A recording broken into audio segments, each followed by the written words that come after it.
Hey everyone. So I'm here for an update. Okay, so I'm here for an update on the house. I sent, I think maybe in the last update or when I brought it up before. So in the video before, I think I mentioned I'd sent everything in and it got pre-approved. And I put an offer in. I think I mentioned all this in the other video. So I put an offer in. Someone else was also looking at the same place. So I put an offer in case it turned into like a bidding back and forth. At least I'd have my spot. So that was all last. What are the other video I posted at some point? I forget.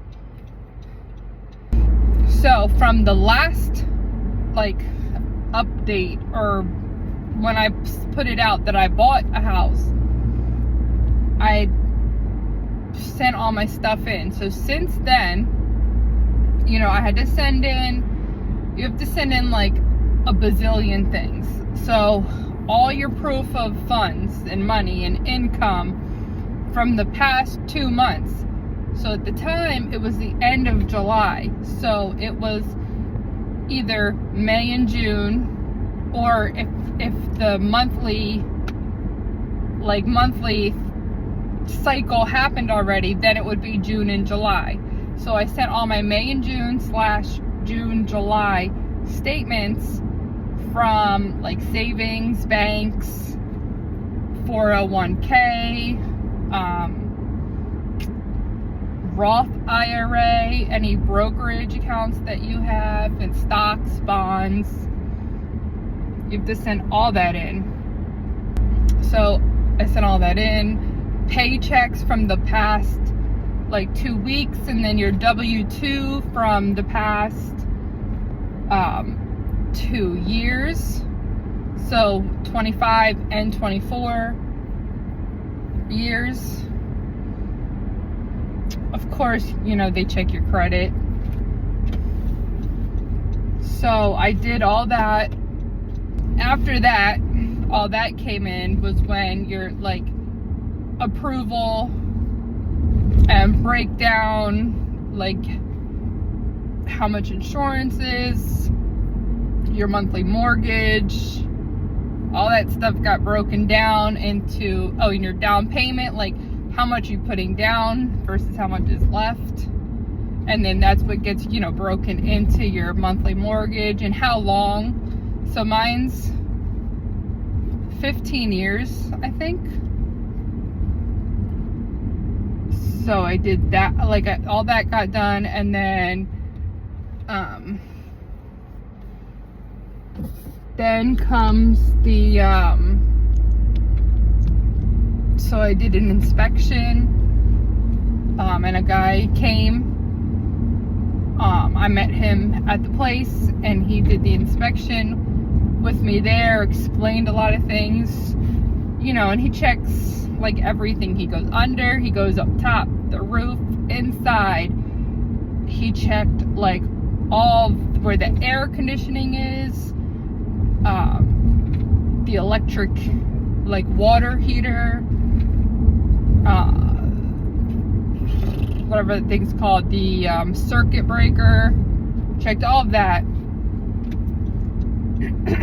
And then also what comes with that, or like around that same time you get your inspection done, you also get an appraisal done. So I also got my appraisal, which you have to pay for both. So I paid for my both the inspection and the appraisal to get done. Not cheap either. They were both around the same price, which is funny. But so the appraisal is just to show how much it's worth compared to how much you're paying for it.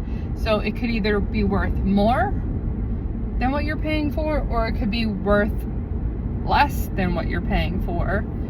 And then there's like certain criteria if you're paying more than what it's worth. That didn't apply to me because it's worth more than what I'm paying, so it doesn't apply. It only applies if the house is worth less than what you pay.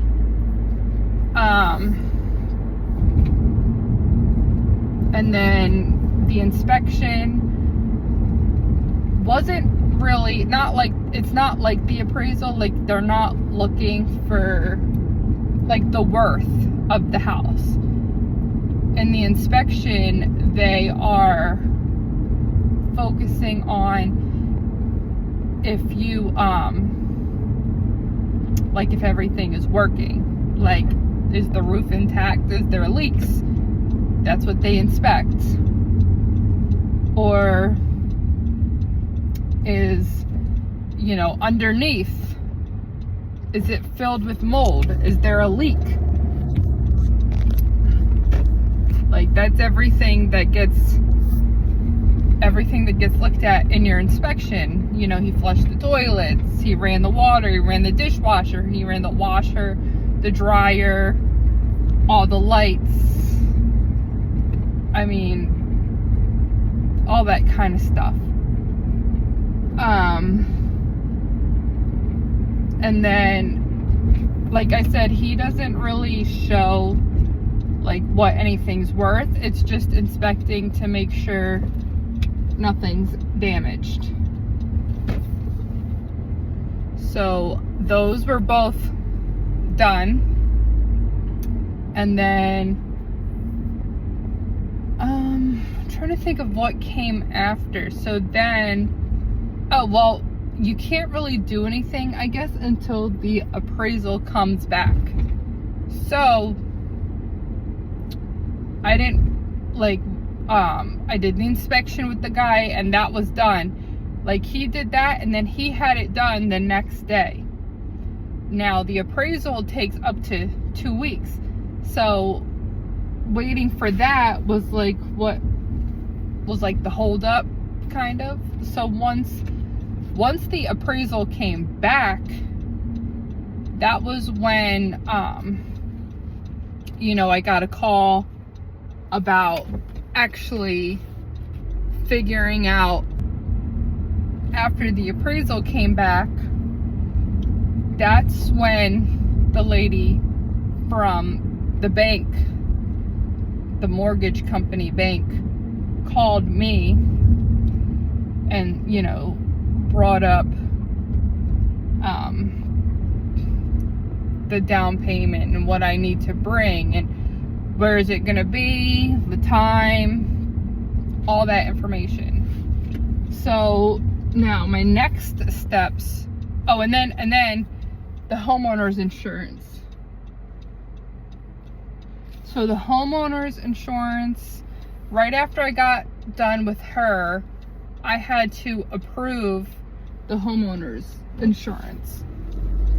Like look at your deductible, like how much are you going to pay out of pocket for damages and what's covered, what's not covered, like flood insurance. I guess I'm not in a flood zone, so I don't technically need flood insurance.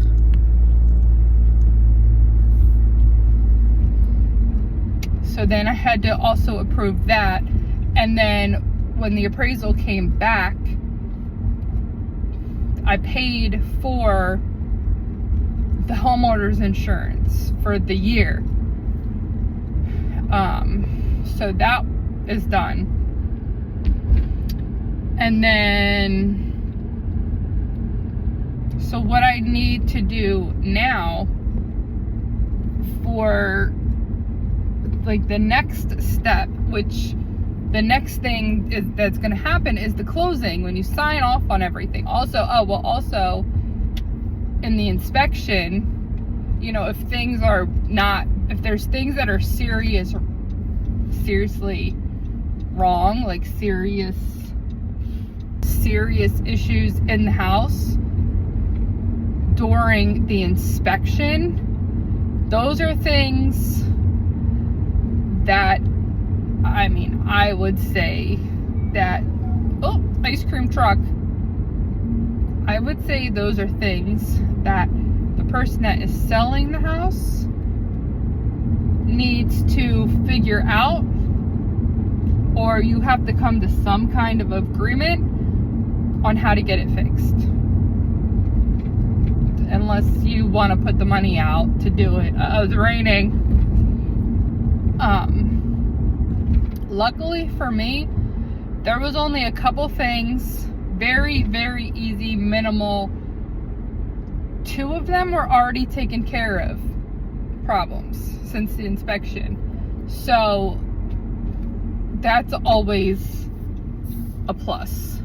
Also, you know, is that it's easy things. It's not like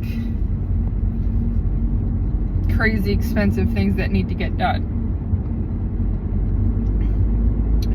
So now, like I said, the closing is coming up, and there's a couple things that you need, like your ID or your license. You need so you have to get, she said, a banker's check.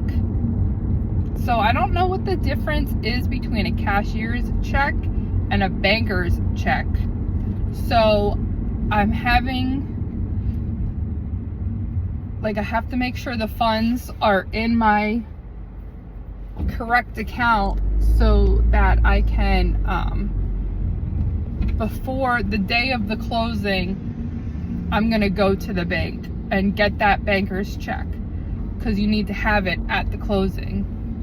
So I need my ID, I need the banker's check, which is the down payment, I meant to say.